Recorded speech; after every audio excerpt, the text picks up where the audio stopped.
Bonjour, je suis Reginart, l'auteur des cycles d'Ouranos, et je vais vous présenter le temps d'une esquisse, les personnages du volume 1, Irakliscos, premier épisodion. Aujourd'hui, nouveau croquis d'un des principaux protagonistes de ce premier arc, Amphitryon, le père du futur Héraclès. Le personnage d'Amphitryon est un homme mature, dont la jeunesse est déjà enfuie.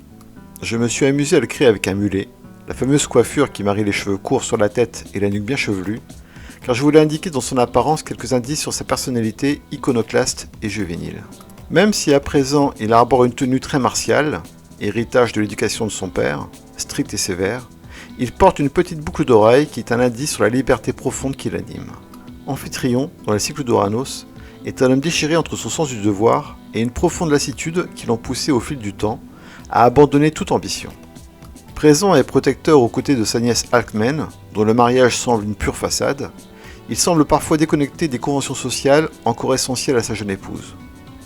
Très concerné par l'éducation d'Alkidéus, quelques indices laissent deviner qu'il n'est pas son véritable père. Pourtant, et tout au long de ce premier volume, il démontre à quel point il est un père attentif et attentionné. Au fur et à mesure que le lecteur découvre les événements, il comprend à quel point Amphitryon s'est sacrifié et continue de le faire pour le bien de ceux qu'il aime.